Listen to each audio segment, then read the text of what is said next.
Hello, everybody, and welcome to another episode of Game Develop Repeat. Last week we talked about Warcraft 3, one of the most intense, stressful video games I've ever played. Today, we're going to be talking about the exact opposite. We're going to be talking about Eastshade, which is probably one of the most relaxing and peaceful games I've ever played.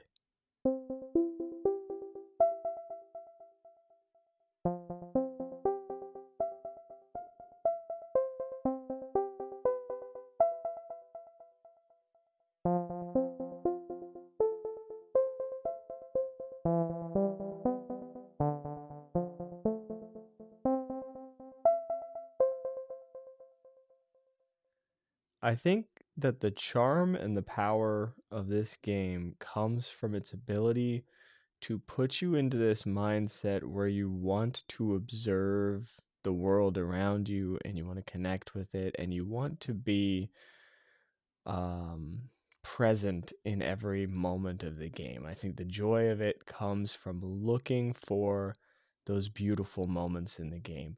So I'll get into the gameplay in a little bit more detail here, but I'm going to explain this just a little further. So there are those moments in video games where you can pause and notice how beautiful the scenery of the game actually is, right? Like Breath of the Wild is the most relatable example.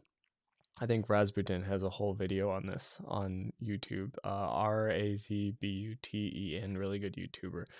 But this this moment that happens sometimes where you look around and you go, "Oh wow, they put a lot of effort into making this game so beautiful." And like I can just look over this landscape and appreciate the world that I'm exploring. Um, this is an entire game designed to encourage you to do that.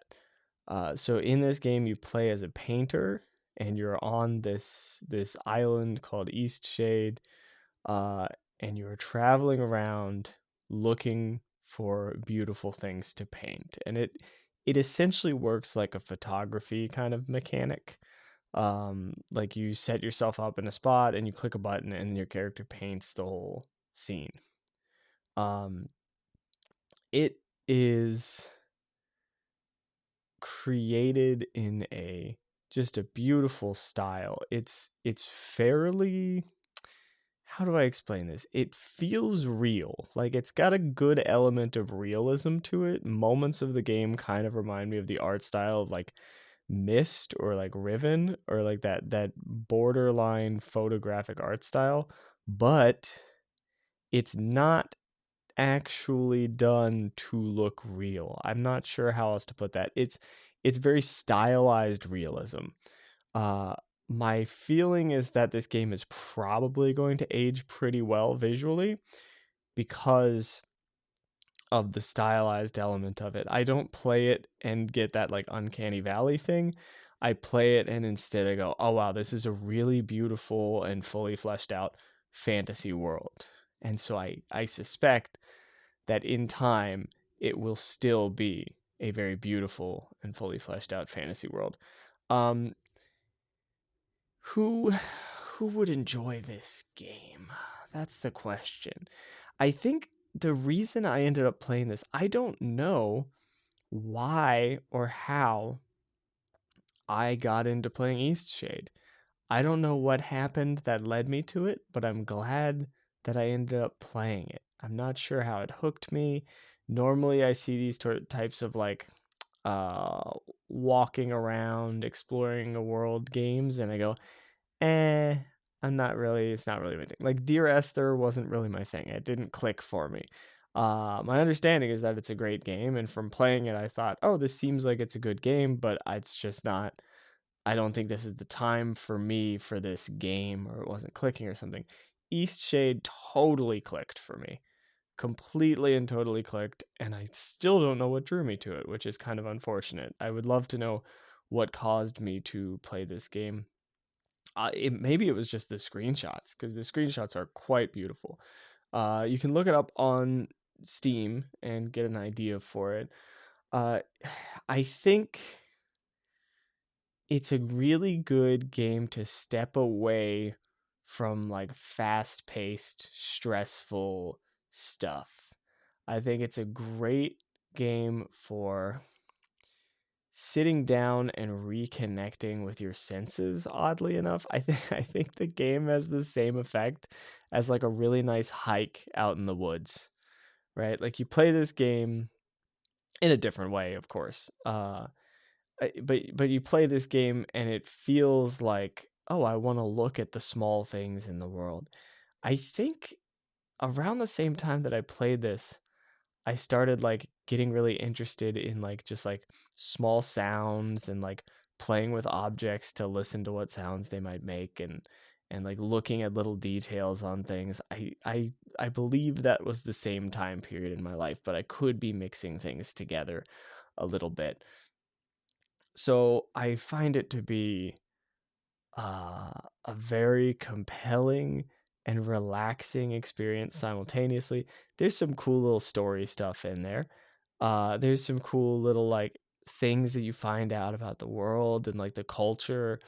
It is a game that has like anthropomorphized characters. So it's kind of, I don't know what it is with all these like peaceful games that I like this and Spiritfarer both have these anthropomorphized characters. That's really odd to me that like the most peaceful games that I've played, or I guess Spiritfarer is kind of like, it's not really peaceful, it's more of like an emotional journey, but it has that like relaxed, like don't worry about things too much vibe to it.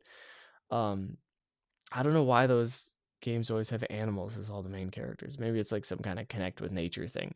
Um but it's very, I highly recommend it if you're looking for an experience that is like calming, sort of inspiring, connects you to your senses a little bit, and inspires you to just admire the world more. I love the optimism in this game and the positivity from it. It really has a nice perspective that I don't often see in in games. And it seems like it's pretty successful. It's got let's see, 4,200 something reviews on Steam, which suggests that it's had pretty good sales numbers. Um yeah, big fan of it. Really, really beautiful. At least take a glance at the screenshots if it interests you at all, because you'll know pretty quickly whether or not it's a world you want to explore. And with that, let's move into talking about how this is going to impact my own development and how it might impact yours.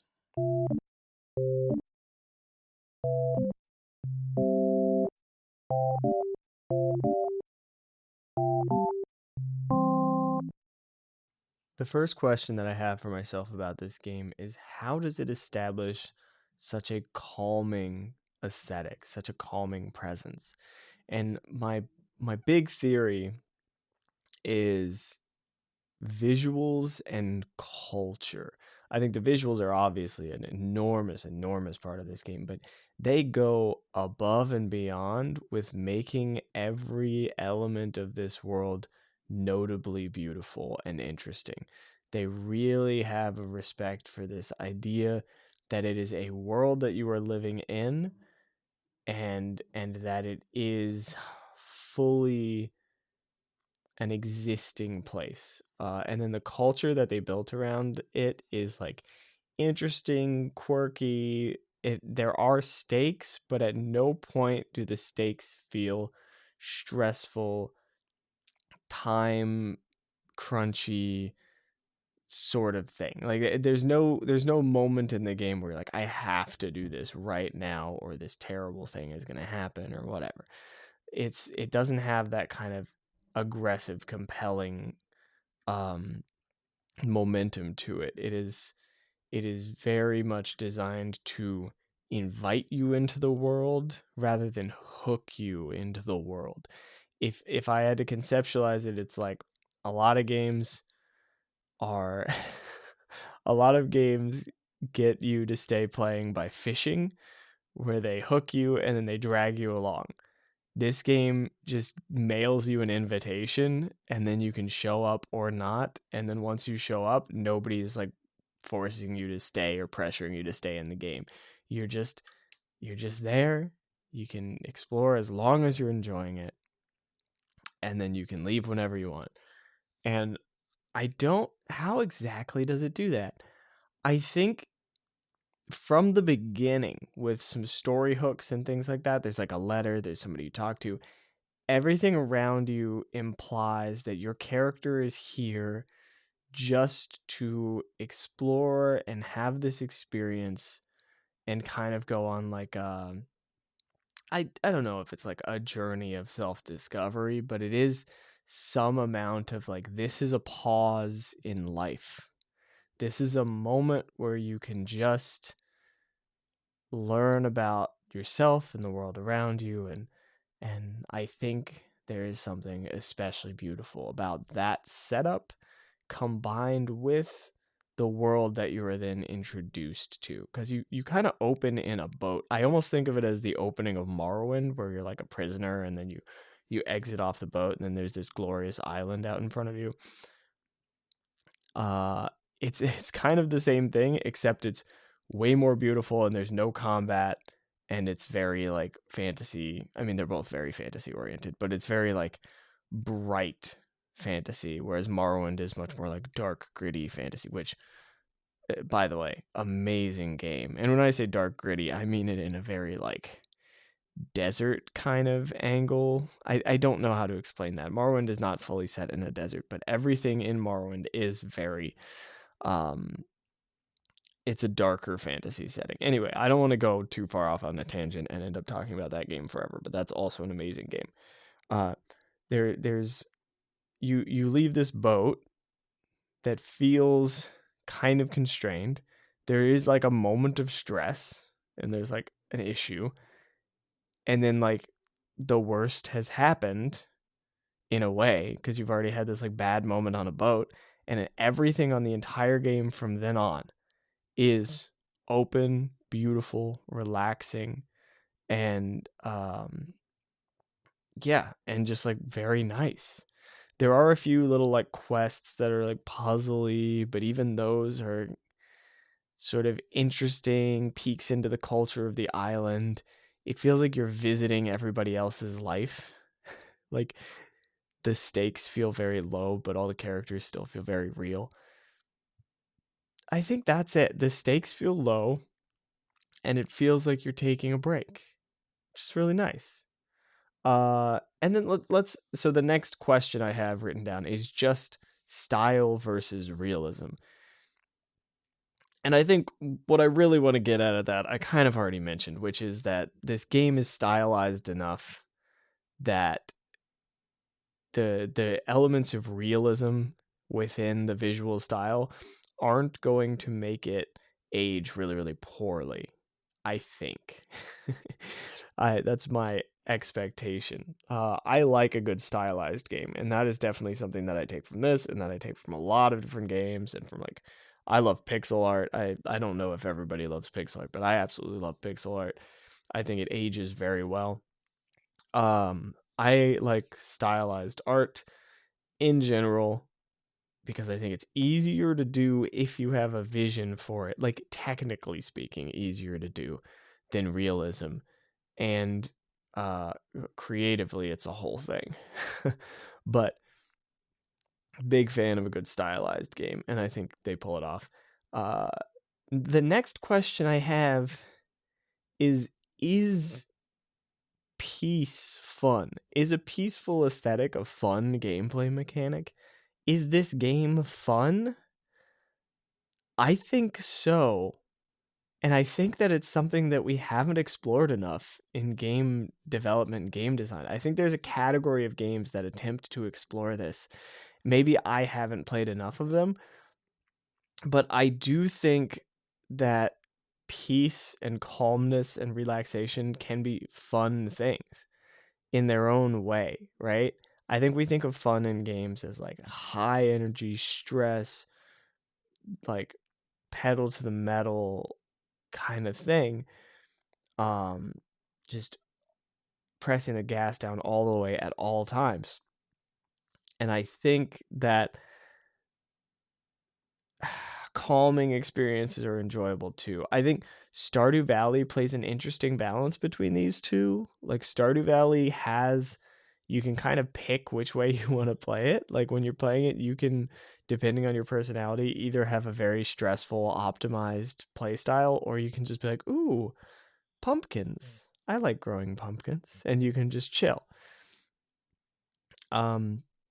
So yeah, I think, I mean, it's fun in a way that is different than what we normally think of. And I do think that it's becoming a bigger element of game design, just having those peaceful moments. And even in Elden Ring, one of the greatest parts of Elden Ring is when you have a peaceful moment, a moment of relaxation, a moment of like minimal tension, and you can just admire the world around you.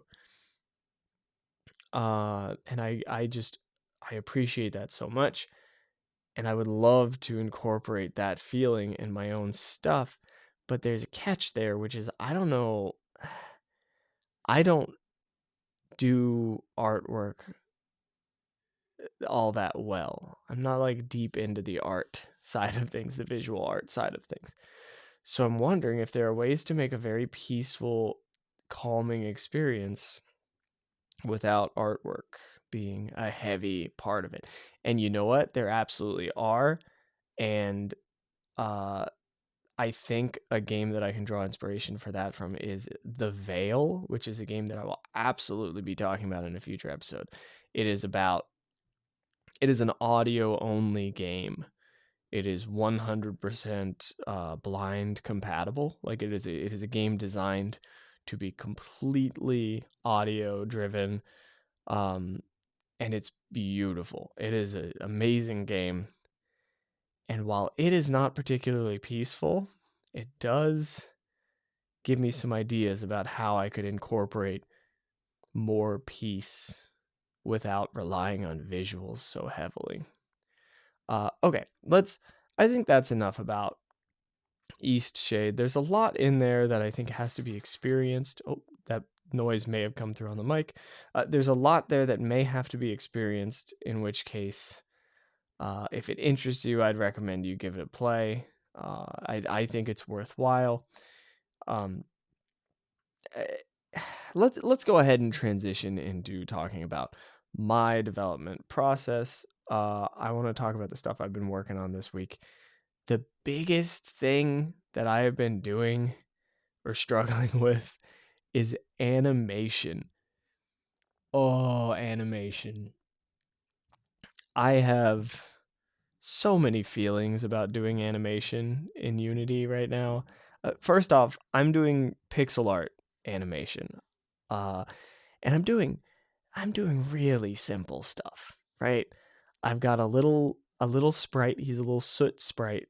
Um, he's just he's a little ball on like a 16 by 16 pixel grid. He's two colors. He's just black and white. He can jump, he can spin, he can stick to things. It's pretty simple. But my god, the amount of difficulty that I have had integrating these animations into the engine. The actual creation of the animations themselves, not that big of a deal. I've done like 2 drafts and I'm already pretty happy with it. It was just like, oh, this looks a little dumb in action because the eyes are not consistently rotating, or like the rotation is happening too quickly when he's facing away from the camera, and so it kind of seems weird. Like stuff like that. Straightforward things. Creating the animation itself, cool, whatever, no big deal. Oh my god, integrating it has been so frustrating because the code and the animator, when you combine the two of them together and you do what I do, which is dive straight in head first without having any idea what you're doing, it can be a mess. It can be a lot, but I've slowly figured it out. I am starting to get there. Um, the weirdest thing that has happened is like I've realized how many bugs are coming from the animation, not from the code. That was a bizarre moment for me when I was like, oh, the animation is affecting the code because I'm triggering things in the code based on the frames of the animation. So then I realized that I had to get my animator fixed up. which uh which is, it's going well actually. I'm getting there. It took like all week, but I'm getting there. I also, in this process, to kind of step away from the animation stuff. By the way, the animation stuff is so rewarding. It is one of those things where like you work so hard at it, but then once it is functional, it feels great. It is very frustrating to get to that point, but it's very worthwhile because nothing is as cool as like seeing your little character animated moving around the screen. It's so exciting. Um, anyway, enough about the animation. I discovered in this process that I went into my code and discovered what a mess it is. And I deleted like 100 lines from my character controller, which is like a seventh of the script. That script has gotten completely out of control. Um, but I deleted like a seventh of it.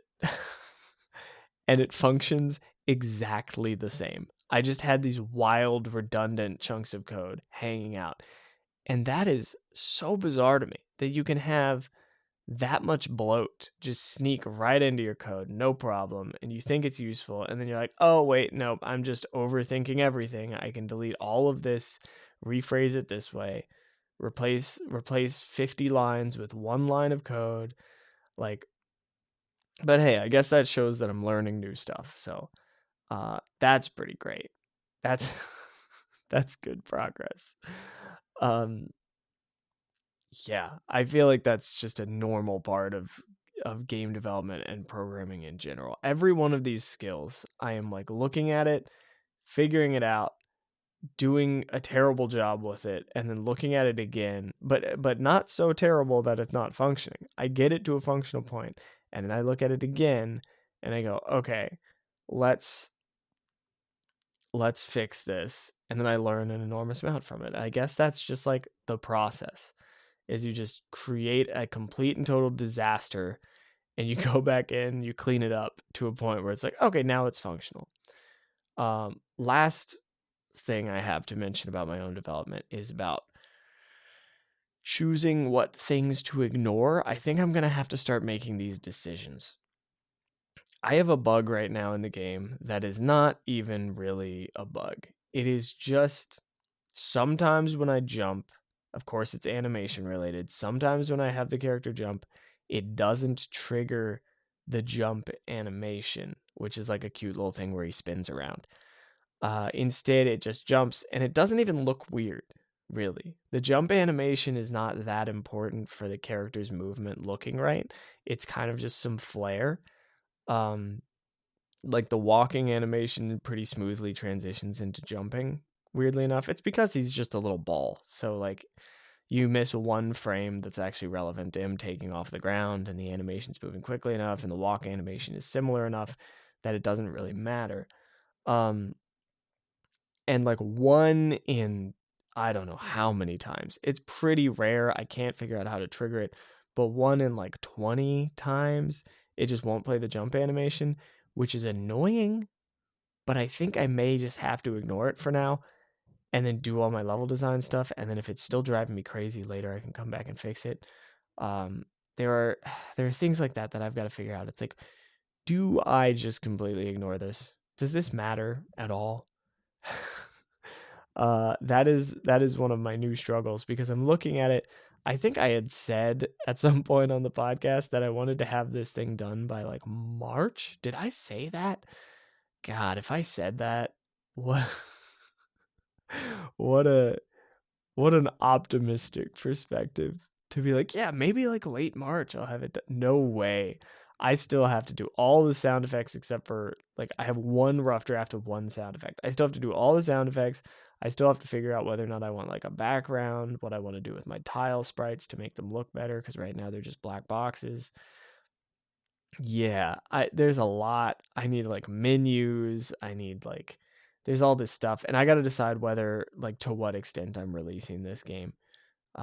That's a whole thing. So in this process, I need to know what is important and I need to choose what I'm going to ignore and what is actually a priority. And I think it's fair to ignore this tiny jump animation bug for now and prioritize everything else because this is not actually like a functional problem and it's not even really a visual problem. Like it's not even really a problem. I just am annoyed that it's not working exactly how I want it to and like whatever. It might be totally fine. Okay. That's all I have to say about my development at the moment. I'm sure I'll have more next week. But this was a big week for development just because I really dove in on animation and animation is uh significantly it's a significant topic. There's a lot in there. All right, let's move on. Let's go to our last little bit of the show, which is just talking about a sustainable behavior.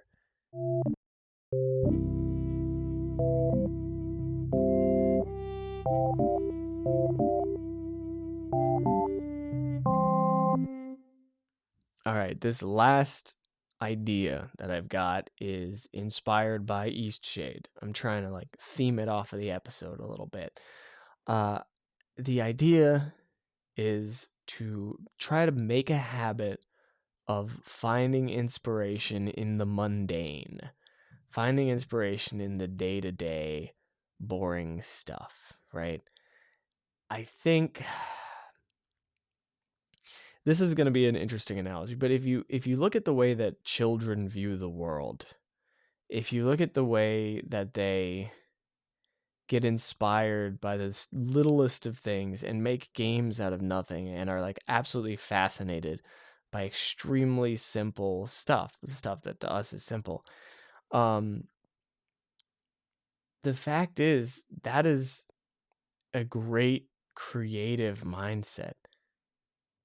If you can get fascinated by something that's relatively minor, uh, there's a whole realm of possibilities that open up to you. You can get fascinated by the texture on a piece of wood. You can get fascinated by the color of your wall. I know that's like an absurdly, weirdly specific, mundane thing, but something doesn't have to be interesting, conventionally interesting, for you to find something exciting about it. The patterns in a bed of dust can be interesting. And I'm not saying that any one of these things is going to give you your next great idea. What I am saying is that the habit of finding inspiration in mundane things could lead to a mindset that makes it easier to come up with your next great idea.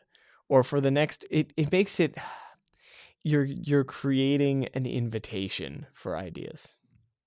By creating this mindset where you're willing to see the fascinating in the mundane, you are opening the doors to inspiration and to creative problem solving too. Like this is not just a big picture game design thing. This is also like a programming thing where if you can look at things from different angles, you can find interesting and innovative solutions. And I think practicing that like meta skill, practicing the skill of looking at things from different angles in a whole bunch of different contexts is extremely valuable. And I think it makes day-to-day life more interesting. If you hear like a loud car revving its engine and normally your perspective is, oh man, that's really annoying, you can be like, but what's annoying about it? And then you can kind of get in there and be like, well, that's interesting. Is that a sound that's inherently annoying? Am I just annoyed by that sound? What's cool about that sound? if that sound was coming from like a dragon, what part of it, what kind of dragon would make that sound? You can start asking yourself these weird questions and kind of go down this rabbit hole. And I like that. I like that idea of finding some inspiration in the mundane stuff. That is the end of the episode. Thank you so much for joining me. I apologize if my voice sounds a little bit off today. I'm a bit stuffy. I've got a little bit of an allergy thing going on, so apologies for that. If you noticed, if it's something that's bothering you. That's everything for today, and I will look forward to talking to you next week. Have a good week. Enjoy, create some stuff, and find inspiration in weird places. I'll see you next time.